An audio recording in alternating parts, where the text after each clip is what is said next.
بسم اللہ الرحمن الرحیم۔ محترم ناظرین، السلام علیکم ورحمۃ اللہ وبرکاتہ۔ اللہ تعالیٰ نے قرآن کریم میں بہت سے نبی و رسول کا واقعہ بیان کیا ہے۔ ان میں سے حضرت ابراہیم علیہ السلام ایک مشہور اور عظیم الشان نبی و رسول ہیں۔ حضرت ابراہیم علیہ السلام کا ذکر اللہ تعالیٰ نے قرآن مجید میں 25 سورتوں کی 63 آیتوں میں 73 مقامات پر کیے ہیں، اور یہ بات حضرت ابراہیم علیہ السلام کا بلند مقام ہونے کی دلالت دیتی ہے۔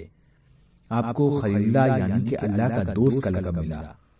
سیدنا ابراہیم علیہ السلام کے واقعہ سنانے سے پہلے میں یہ وضاحت کر دوں کہ سیدنا ابراہیم علیہ السلام کے وقت کے ساتھ چند دوسرے انبیاء السلام کا واقعہ بھی وابستہ ہے، جیسے کہ سیدنا لوط علیہ السلام، کیونکہ یہ آپ کے بھتیجے بھی ہیں اور آپ کے پیروکار بھی، سیدنا اسماعیل علیہ السلام اور سیدنا اسحاق علیہ السلام۔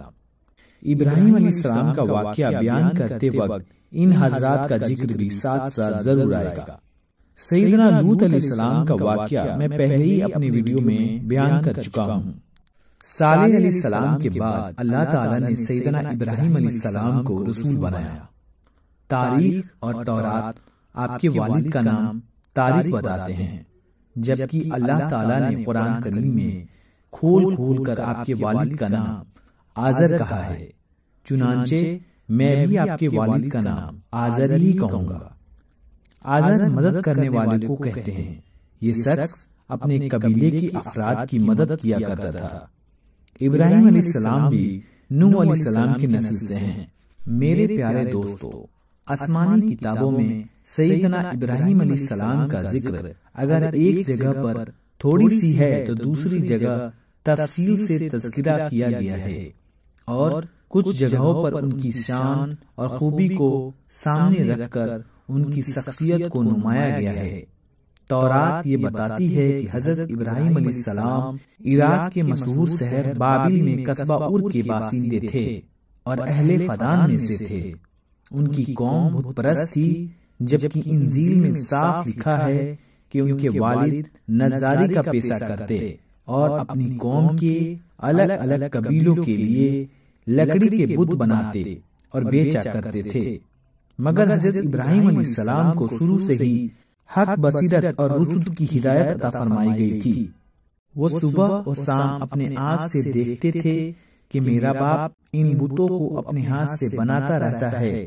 حضرت ابراہیم علیہ السلام نے جب یہ دیکھا کہ قوم بت پرستی، ستارہ پرستی، مظاہر پرستی میں ایسی لگی ہوئی ہے کہ خدا کی قدرت اور ان کے ایک ہونے کا کوئی چیز باقی نہ رہا، اور یہ بھی دیکھ رہے تھے کہ شرک کا سب سے بڑا مرکز خود ان کے اپنے گھر میں قائم ہے۔ پھر حضرت ابراہیم علیہ السلام نے ارادہ کیا کہ حق کی دعوت اور سچائی کے پیغام کے فرض کی ادائیگی کی شروعات گھر سے ہی ہونی چاہیے۔ اس لیے حضرت ابراہیم علیہ السلام نے سب سے پہلے اپنے والد آزر ہی کو مخاطب ہو کر کیا۔ فرمایا، اے میرے باپ، خدا پرستی اور فرماتے الہی کے لیے جو راستہ تو نے اپنایا ہے اور جسے آپ باپ دادا کا پرانا راستہ بتاتے ہیں، یہ گمراہی اور باطل پرستی کا راستہ ہے، اور سیدھا راستہ صرف وہی ہے جس کی میں دعوت دے رہا ہوں۔ اے میرے باپ، توحید کی نجات کا سرچشمہ ہے، نہ کہ تیرے ہاتھ کے بنائے ہوئے بتوں کی عبادت۔ اس راہ کو چھوڑ کر حق اور توحید کے راستے کو مضبوطی سے اختیار کر لیجئے، تاکہ تجھ کو اللہ کی رضا اور دنیا اور آخرت کی سعادت حاصل ہو سکے۔ مگر افسوس کی عاجز پر حضرت ابراہیم علیہ السلام کی نصیحتوں کا بالکل کوئی اثر نہ ہوا، بلکہ حق قبول کرنے کے بجائے آزر نے بیٹے کو دھمکانا شروع کیا۔ کہنے لگا کہ اے ابراہیم، اگر تو بتوں کی برائی سے باز نہ آئے گا تو میں تجھ کو پتھر مار کر ہلاک کر دوں گا۔ حضرت ابراہیم علیہ السلام نے جب یہ دیکھا کہ معاملہ حد سے آگے بڑھ گیا ہے، اور ایک طرف اگر باپ کے احترام کا معاملہ ہے تو دوسری طرف فرض الہی یعنی کہ اللہ کے حکم کی اطاعت کا سوال ہے، تو انہوں نے باپ کی سختی کا جواب سختی سے نہ دیا، حقیر سمجھنے اور جلیل کرنے کا رویہ نہیں برتا، بلکہ لطف و کرم اور اچھے اخلاق کے ساتھ یہ جواب دیا، اے باپ، اگر میری بات کا یہی جواب ہے تو آج سے میرا تیرا سلام ہے۔ اللہ کے سچے دین اور اس کے پیغام حق کو نہیں چھوڑ سکتا اور کسی حال میں بت پرستی نہیں کر سکتا۔ میں آج تجھ سے جدا ہوتا ہوں، مگر غیبانہ بارگاہ الہی میں تیرے لیے بخشش طلب کرتا رہوں گا تاکہ تجھ کو ہدایت نصیب ہو اور تو اللہ کے عذاب سے نجات پا جائے۔ جب باپ اور بیٹے کے درمیان جب میل کی کوئی شکل نہ بنی اور آجر نے کسی طرح ابراہیم علیہ السلام کی رشد اور ہدایت کو قبول نہ کیا تو حضرت ابراہیم علیہ السلام نے آجر سے جدائی اختیار کر لی اور اپنی حق کی دعوت اور رسالت کے پیغام کو پھیلا دیا، اور اب صرف آجر ہی مخاطب نہ رہا بلکہ پوری قوم کو مخاطب بنا لیا۔ مگر قوم اپنے باپ دادا کے دین کو کب چھوڑنے والی تھی؟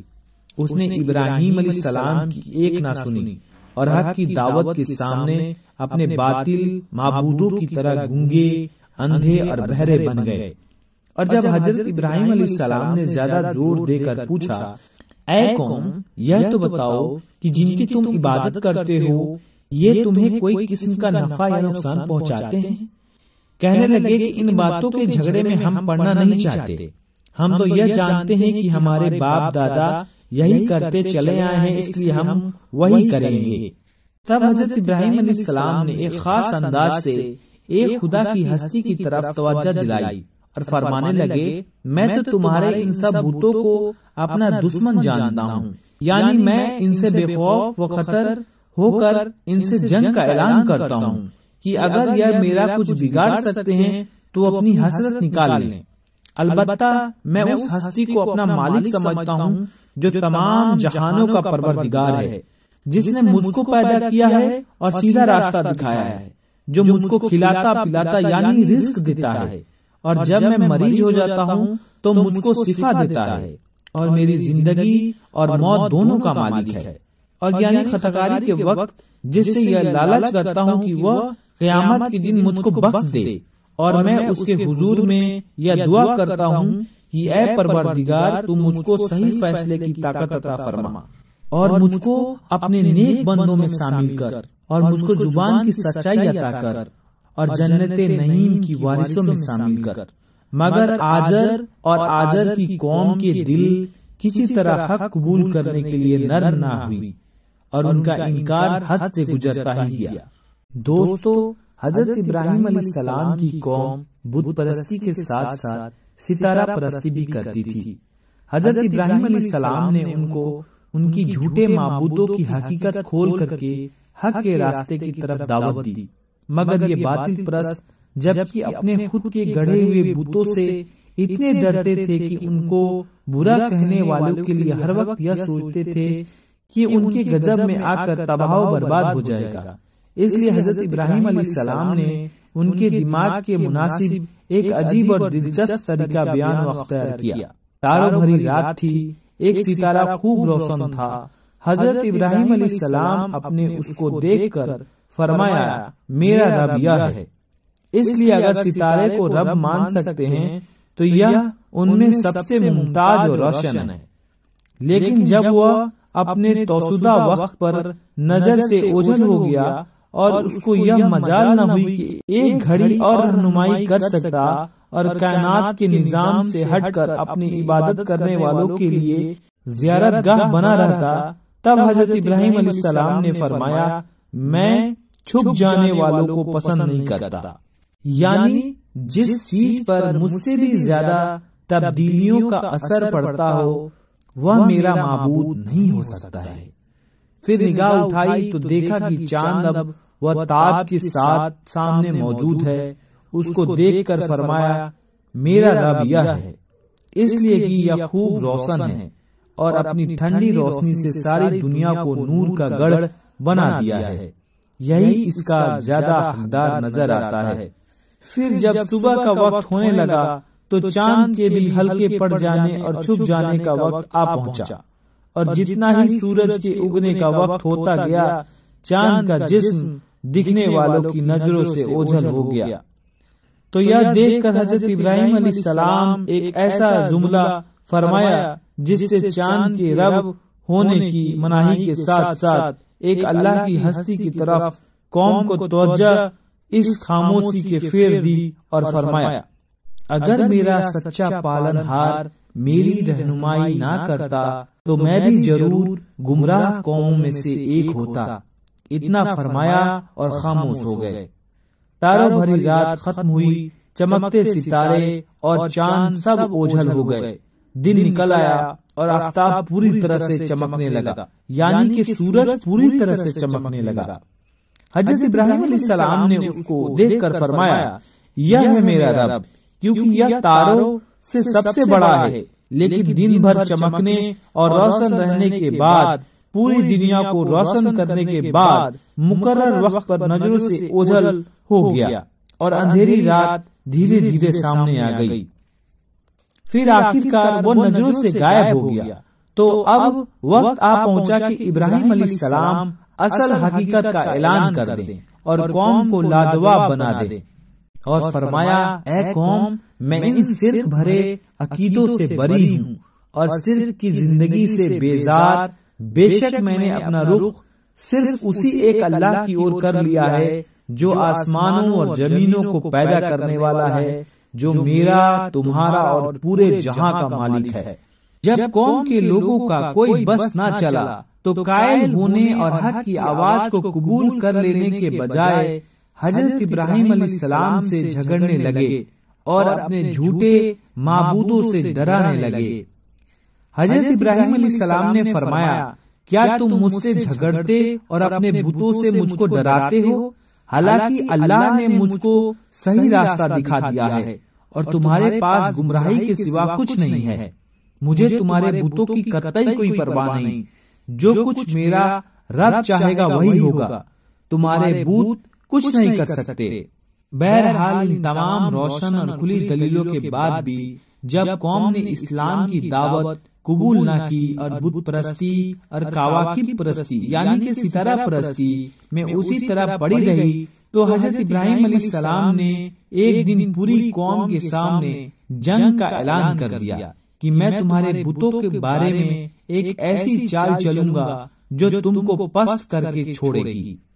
اس معاملے میں متعلق اصل صورتحال یہ ہے کہ جب ابراہیم علیہ السلام نے آزر اور قوم کے لوگوں کو ہر طرح بت پرستی کے عیبوں کو ظاہر کر کے اس سے باز رہنے کی کوشش کر لی، مگر آزر اور قوم کے دلوں پر مطلق اثر نہ ہوا اور وہ اپنے بتوں کی خدائی، طاقت کے عقیدے کسی طرح باز نہ آئے۔ تب حضرت ابراہیم علیہ السلام نے سوچا کہ مجھ کو رشد و ہدایت کا ایک ایسا پہلو اختیار کرنا چاہیے جس سے لوگ یہ دیکھ لیں کہ واقعی ان کے بت صرف لکڑیوں اور پتھروں کی مورتیاں ہیں جو کہ گونگی، بہری اور اندھی ہیں، اور ابراہیم کی بات سچی ہے۔ پھر ایک دن حضرت ابراہیم علیہ السلام باتوں ہی باتوں میں قوم کے لوگوں سے یہ کہہ گزرے میں تمہارے بتوں کے ساتھ ایک خفیہ چال چلوں گا، اور اگر تمہارے خدا میں اتنی قدرت ہے جیسے کہ تم دعویٰ کرتے ہو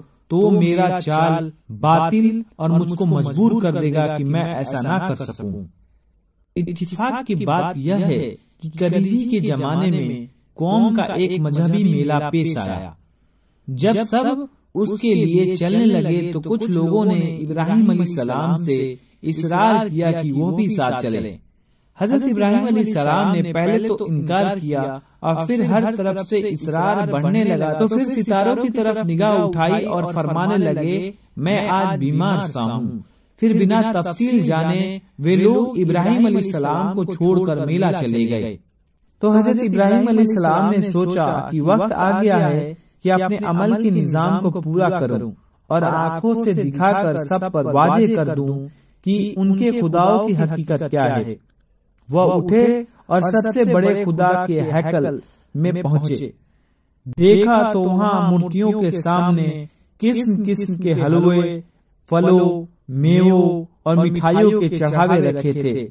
حضرت ابراہیم علیہ السلام نے طنز بھرے لہجے میں ان بتوں سے خطاب کر کے کہا کہ یہ سب کچھ موجود ہے، ان کو کھاتے کیوں نہیں ہو؟ اور پھر کہنے لگے میں بات کر رہا ہوں، کیا بات ہے تم جواب نہیں دیتے؟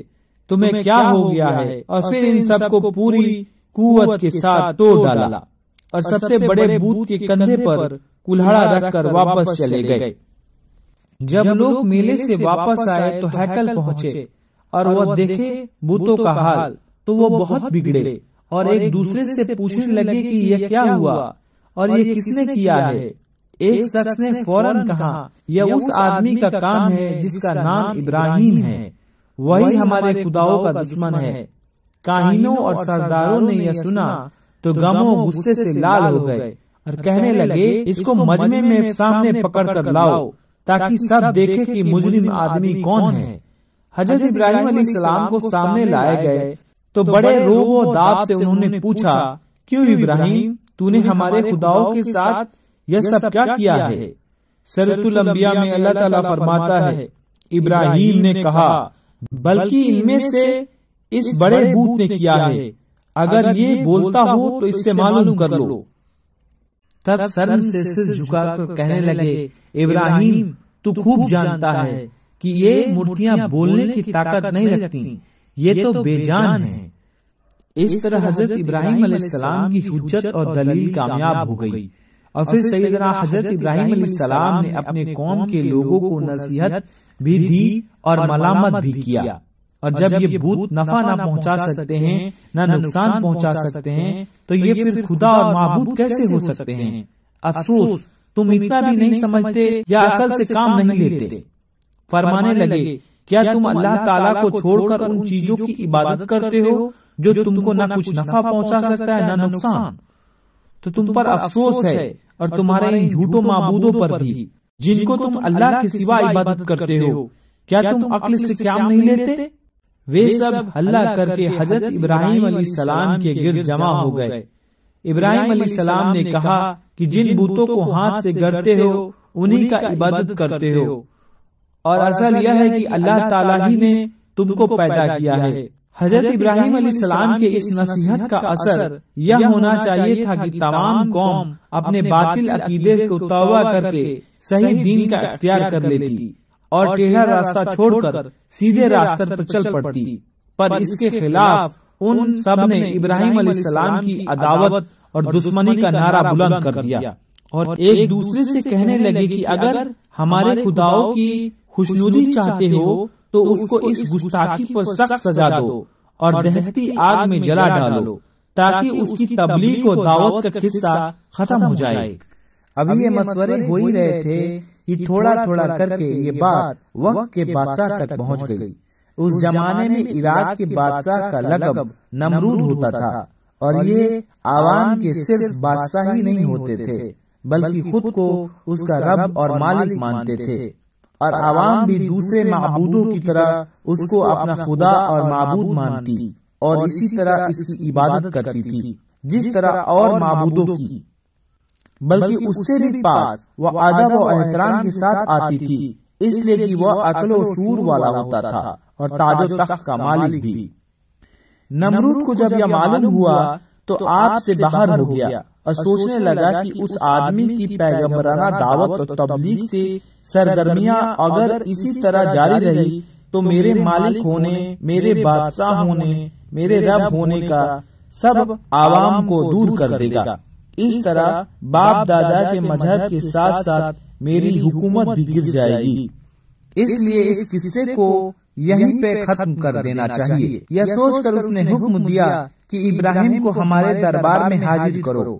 ابراہیم علیہ السلام سے معلوم کیا کہ تو باپ دادا کے دین کی مخالفت کس لیے کرتا ہے اور مجھ کو رب ماننے میں تجھے کیوں انکار ہے؟ حضرت ابراہیم علیہ السلام نے کہا کہ میں ایک اللہ کو ماننے والا ہوں، اس کے علاوہ کسی کو اس کا شریک نہیں مانتا۔ ساری کائنات اور تمام عالم اسی کی مخلوق ہے اور وہی ان سب کا پیدا کرنے والا اور مالک بھی ہے۔ تو بھی اسی طرح ایک انسان ہے جس طرح ہم سب ایک انسان ہیں، پھر تو کیسے خدا ہو سکتا ہے؟ اور کس طرح یہ گونگے بہرے لکڑی کے بت خدا ہو سکتے ہیں؟ میں صحیح راستے پر ہوں اور تم سب غلط راستے پر ہو، اس لیے میں یہ حق کی تبلیغ کو کس طرح چھوڑ سکتا ہوں اور تمہارے باپ دادا کے اپنے گڑے ہوئے دین کو کیسے اختیار کر سکتا ہوں؟ نمرود نے جب حضرت ابراہیم علیہ السلام سے معلوم کیا کہ اگر میرے علاوہ تیرا کوئی رب ہے تو اس کی ایسی خوبی بیان کر جس کی قدرت مجھ میں نہ ہو، تب حضرت ابراہیم علیہ السلام نے فرمایا، میرا رب وہ ہے جس کے قبضے میں موت اور حیات ہے، وہی موت دیتا ہے اور وہی زندگی بناتا ہے۔ ٹیڑھی سمجھ والا نمرود موت اور حیات کی حقیقت سے نہ آشنا کہنے لگا، اس طرح موت اور زندگی تو میرے قبضے میں بھی ہے، اور یہ کہہ کر اسی وقت ایک بے قصور آدمی کے بارے میں ذلات کو حکم دے کر موت کے گھاٹ اتار دیا، اور قتل کی سزا پائے ہوئے منیم کو جیل سے بلا کر حکم دیا کہ جاؤ، ہم نے تمہاری جان بخشی کی۔ اور پھر ابراہیم کی طرف متوجہ ہو کر کہنے لگا، دیکھا میں بھی کس طرح زندگی بخشتا ہوں اور کیسے موت دیتا ہوں، پھر تیرے اللہ کی خاص بات کیا رہی؟ حضرت ابراہیم علیہ السلام سمجھ گئے کہ نمرود یا تو موت اور زندگی کی اصل حقیقت نہیں جانتا یا لوگوں کو غلط فہمی میں ڈال دینا چاہتا ہے تاکہ وہ لوگ اس فرق کو سمجھ نہ سکیں۔ پھر ابراہیم علیہ السلام نے سوچا کہ اگر میں نے اس موقع پر موت اور زندگی کے باریک فلسفے میں بحث شروع کر دی تو نمرود کا مقصد پورا ہو جائے گا اور لوگوں کو غلط روپ پر ڈال کر اصل معاملے کو الجھا دے گا، اور اس طرح میرا مقصد پورا نہ ہو سکے گا، اور حق کی تبلیغ کے سلسلے میں بھاری محفل میں نمرود کو لاجواب کرنے کا موقع ہاتھ سے جاتا رہے گا۔ پھر حضرت ابراہیم علیہ السلام نے فرمایا، میں اس ہستی کو اللہ کہتا ہوں جو ہر دن سورج کو مشرق سے لاتا اور مغرب کی طرف لے جاتا ہے۔ اگر تو بھی اسی طرح خدائی کا دعویٰ کرتا ہے تو اس کے خلاف سورج کو مغرب سے نکال اور مشرق میں چھپا۔ یہ سن کر نمرود گھبرا گیا اور اس سے کوئی جواب نہ بن پڑا، اور اس طرح ابراہیم علیہ السلام کی زبان سے نمرود پر اللہ کی حجت پوری ہوئی۔ نمرود اس دلیل سے گھبرایا کیوں اور اس کے پاس اس کے مقابلے میں غلط سمجھنے کی گنجائش کیوں نہ رہی؟ یہ اس لیے کہ ابراہیم علیہ السلام کی دلیل کا حاصل یہ تھا کہ میں ایک ایسی ہستی کا اللہ مانتا ہوں جس کے بارے میں میرا عقیدہ یہ ہے کہ وہ ساری کائنات اور سارا نظام کا مالک ہے۔ حضرت ابراہیم علیہ السلام کی تبلیغ سے قوم کے لوگ کو سیدھے راستے پر آ جانا تھا، بلکہ اس کے خلاف جا بادشاہ سے رعایا تک سب نے ایک ہو کر فیصلہ کر لیا کہ معبودوں کی توہین اور باپ دادا کے دین کی مخالفت میں ابراہیم علیہ السلام کو دہتی آگ میں جلا دینا چاہیے، کیونکہ ایسے سخت مجرم کی سزا یہی ہو سکتی ہے، اور معبودوں کو حقیر سمجھنے والے کا بدلہ اسی طرح لیا جا سکتا ہے۔ مگر حضرت ابراہیم علیہ السلام کو نہ اس کی پرواہ تھی اور نہ اس کا ڈر، وہ اسی طرح بے خوف اور خطرہ کے ملامت کرنے والوں کی ملامت سے بے نیاز حق کے اعلان میں مست اور رشد و ہدایت کی دعوت میں لگے ہوئے تھے۔ البتہ ایسے نازک وقت میں جب تمام سہارے ختم ہو چکے تھے، تبھی بھی ایک سہارا موجود تھا، اور وہ تھا اللہ کا سہارا۔ ہوا یہ کہ نمرود اور اس کی قوم نے ابراہیم علیہ السلام کی سزا کے لیے ایک مخصوص جگہ پر کئی دن تک لگاتار آگ دہکائی، یہاں تک کہ اس کے سولوں سے آس پاس کی چیزیں تک جھلسنے لگی۔ جب اس طرح بادشاہ اور قوم کو پوری اطمینان ہو گیا کہ حضرت ابراہیم علیہ السلام اس سے بچ نکلنے کی کوئی شکل باقی نہیں ہے، تب ایک گفان میں حضرت ابراہیم علیہ السلام کو بٹھا کر دہتی ہوئی آگ میں پھینک دیا گیا۔ اس وقت آگ میں جلانے کی تاثیر بخشنے والے اللہ نے آگ کو حکم دیا کہ وہ ابراہیم علیہ السلام پر اپنے جلانے کا اثر نہ کرے۔ آگ کے عناصر کا معاوضہ ہوتے ہوئے بھی اس کے حق میں سلامتی کے ساتھ سرد پڑ جائے۔ آگ اسی وقت حضرت ابراہیم علیہ السلام کے حق میں بردہ و سلامہ بن گئی، مطلب کہ سکون اور سرد پڑ گئی، اور دشمن ان کو کسی قسم کا نقصان نہ پہنچا سکے، اور ابراہیم علیہ السلام دہتی آگ میں سالم و محفوظ دشمنوں کے نرغے سے نکل گئے۔ مختصر یہ کہ بدبخت قوم نے کچھ نہ سنا اور کسی بھی طرح رشد و ہدایت کو قبول نہ کیا، اور ابراہیم علیہ السلام کی بیوی حضرت سارہ اور ان کے بھتیجے حضرت لوط علیہ السلام کے علاوہ کوئی بھی ایک بھی ایمان نہیں لایا۔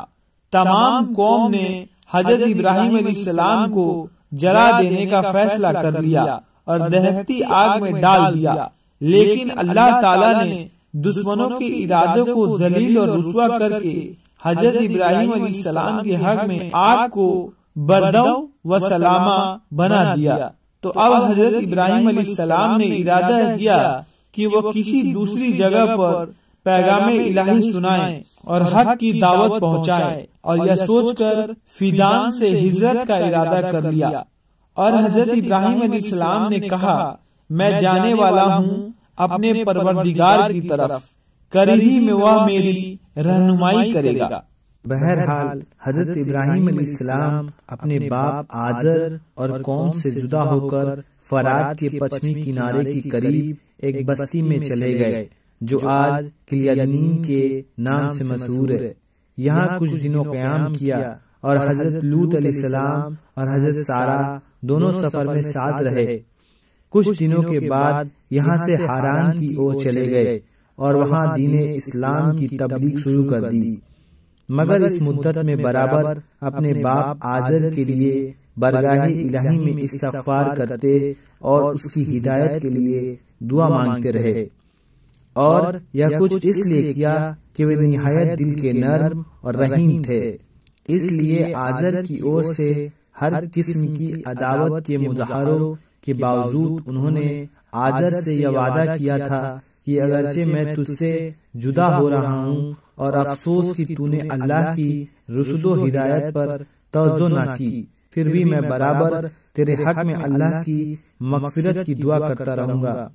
آخر کر حضرت ابراہیم علیہ السلام کی طرف اللہ کی وحی آئی، کہا کہ آزر ایمان لانے والا نہیں ہے، اور یہ انہی لوگوں میں سے ہے جنہوں نے اپنی نیک استعداد کو فنا کر کے خود کو اس کا مصداق بنا لیا۔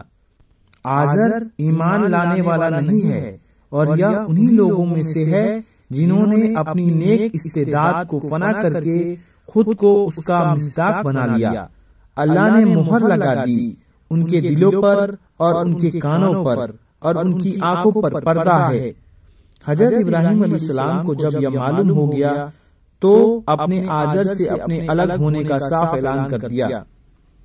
تبلیغی سلسلے میں حضرت ابراہیم علیہ السلام اس طرح تبلیغ کرتے کرتے فلسطین پہنچے۔ اس سفر میں بھی ان کے ساتھ حضرت سارہ، حضرت لوط علیہ السلام تھے۔ حضرت ابراہیم علیہ السلام فلسطین کے پچھمی حصوں میں ٹھہرے۔ اس زمانے میں یہ علاقہ کاہنوں کے اقتدار میں تھا۔ پھر قریبی سکم میں چلے گئے اور وہاں کچھ دنوں ٹھہرے رہے۔ اس کے بعد یہاں بھی زیادہ دن قیام نہیں فرمایا اور مغرب کی طرف ہی بڑھتے چلے گئے، یہاں تک کہ مصر تک جا پہنچے۔ وہاں سے حضرت لوط علیہ السلام قوم سمود کی طرف چلے گئے اور حضرت ابراہیم علیہ السلام اور حضرت سارہ کے ساتھ مصر پہنچے تو وہاں کے بادشاہ اپنے خادم کو حکم دیا کہ انہیں ہمارے پاس پیش کرو، اور کہا کہ اگر وہ اس عورت کا خاوند ہوگا تو اسے وہیں ہلاک کر دینا۔ پھر اللہ تعالیٰ نے حضرت ابراہیم علیہ السلام کی طرف وہی بھیج دی۔ حضرت ابراہیم علیہ السلام نے حضرت سارہ سے کہا، دیکھو سارہ، اس پورے جہاں میں اور تم مومن ہیں جو حق کے راستے پر ہیں، اس لحاظ سے میں اور تم اسلامک بھائی بہن ہوئے، تو اگر تم سے کوئی پوچھے تو کہہ دینا یہ میرا بھائی ہے۔ پھر حضرت ابراہیم علیہ السلام سے مصر کے بادشاہ نے پوچھا، یہ کون ہے؟ تو حضرت ابراہیم علیہ السلام نے کہا، یہ میری بہن ہے۔ پھر اس نے حضرت سارہ علیہ السلام کو اپنے تحویل میں لے لیا۔ پھر حضرت سارہ علیہ السلام نے اللہ سے دعا کی، اے میرے پروردگار، میں پاکیزہ عورتوں میں سے ہوں، میرے پر اس بدبخت کو مسلط نہ ہونے دینا۔ وہ بادشاہ جیسے ہی اپنے ہاتھ سارہ علیہ السلام کی طرف بڑھایا، اس کا ہاتھ وہیں جم سا گیا، وہ اس قابل نہ رہا کہ ہاتھ ہلا بھی سکے۔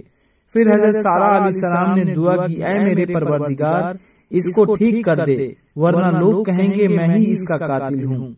اس کا ہاتھ ٹھیک ہو گیا پر وہ باز نہ آیا۔ پھر دوبارہ ہاتھ آگے کیا، اللہ تعالیٰ نے اس کے ہاتھ پھر جما دیے۔ پھر سارہ علیہ السلام نے دعا کی، پھر وہ ٹھیک ہو گیا اور وہ کہنے لگا یہ تو جنات ہے، اور پھر بڑے عزت و احترام کے ساتھ سارہ علیہ السلام کو رہا کر دیا۔ اس طرح اللہ تعالیٰ نے اپنے نیک لوگوں کو بچا لیا کرتا ہے۔ جب حضرت سارہ علیہ السلام ریا ہو کر حضرت ابراہیم علیہ السلام کے پاس آئیں تو وہ نماز پڑھ رہے تھے۔ نماز کے بعد حضرت سارہ علیہ السلام نے سارا قصہ حضرت ابراہیم علیہ السلام کو سنا دیا۔ اس طرح حضرت ابراہیم علیہ السلام نے اللہ کا شکر ادا کر کے الحمدللہ کہا۔ مصر کے بادشاہ کو اس وقت فرعون کہتے تھے، اور فرعون کو یقین ہو گیا کہ حضرت ابراہیم علیہ السلام اور اس کے خاندان خدا کا مطلب اور برگزیدہ خاندان ہے۔ یا دیکھ کر اس نے حضرت ابراہیم علیہ السلام اور ان کی بیوی حضرت سارہ کا بہت اعزاز کیا اور ان کو ہر قسم کے مال و متاع سے نوازا، اور صرف اسی پر اتفاق نہیں کیا بلکہ اپنے خاندانی رشتوں کو مضبوط کرنے کے لیے اپنی بیٹی ہاجرہ کو بھی ان کے ساتھ کر دیا، جو پہلے اس زمانے میں رسم و رواج کے اعتبار سے پہلی اور بڑی بیوی کو خدمت گزار کرائی پائی۔ یہودیوں کے اعتبار والی روایت سے مطابق حضرت سارہ صاحب مین فرعون کی بیٹی تھیں، لونڈی اور باندی نہیں تھیں۔ تورات میں یہ لکھا ہے جب اس نے یعنی کہ صاحب مصر نے سارہ کی وجہ سے کراماتوں کو دیکھا تو کہا میری بیٹی اس گھر کی لونڈی ہو کر رہنا دوسرے گھر میں ملکہ ہو کر رہنے سے بہتر ہے۔ حضرت ابراہیم علیہ السلام کو چیزوں کی حقیقت معلوم کرنے کی بہت طلب رہتی تھی، اور وہ ہر چیز کی حقیقت تک پہنچنے کی کوشش کو اپنی زندگی کا خاص مقصد سمجھتے تھے، تاکہ ان کے ذریعے ایک ہی ہستی کی، اس کے ایک ہونے کی اور اس کی مکمل قدرت کے بارے میں مکمل یقین کیا جائے۔ حضرت ابراہیم علیہ السلام نے مر جانے کے بعد جی اٹھنے کے متعلق اللہ تعالیٰ سے یہ سوال کیا کہ وہ کس طرح ایسا کرے گا۔ اللہ تعالیٰ نے ابراہیم علیہ السلام سے فرمایا، اے ابراہیم کیا تم اس مسئلے پر یقین اور ایمان نہیں رکھتے؟ ابراہیم علیہ السلام نے فوراً جواب دیا، کیوں نہیں، میں بنا کسی شک و شبہ کے اس پر ایمان رکھتا ہوں۔ میری تمنا یہ ہے کہ تو مجھ کو آنکھوں سے مشاہدہ کرا دے کہ موت کے بعد کی زندگی کی شکل کیا ہوگی۔ سورہ بقرہ آیت نمبر 260 میں اللہ تعالیٰ فرماتے ہیں، اچھا اگر تم کو اس کے مشاہدہ کی طلب ہے تو کچھ پرندے لو اور ان کے ٹکڑے ٹکڑے کر کے سامنے والے پہاڑ پر ڈال دو۔ حضرت ابراہیم علیہ السلام نے ایسا ہی کیا۔ جب ابراہیم علیہ السلام نے ان کو آواز دی تو ان سب کے ٹکڑے الگ الگ ہو کر فوراً اپنی اپنی شکل پر آ گئے اور زندہ ہو کر حضرت ابراہیم علیہ السلام کے پاس اڑتے ہوئے چلے آئے۔ حضرت ابراہیم علیہ السلام کے بڑے بیٹے حضرت اسماعیل کی ولادت کے وقت ان کی عمر 87 سال تھی، اور دوسرے بیٹے حضرت اسحاق کی ولادت کے وقت ان کی عمر پورے 100 سال کی تھی۔ حضرت ابراہیم علیہ السلام نے حضرت سارہ اور حضرت ہاجرہ کے علاوہ ایک اور شادی کی تھی، جن سے ان کے 6 بیٹے ہوئے۔ ان کی نسل اپنی ماں کے نام پر بنی کتورہ کہلائی۔ حضرت ابراہیم علیہ السلام کے بیٹے حضرت اسماعیل اور حضرت اسحاق کا ہم واقعہ اگلے قسط میں سنائیں گے انشاءاللہ۔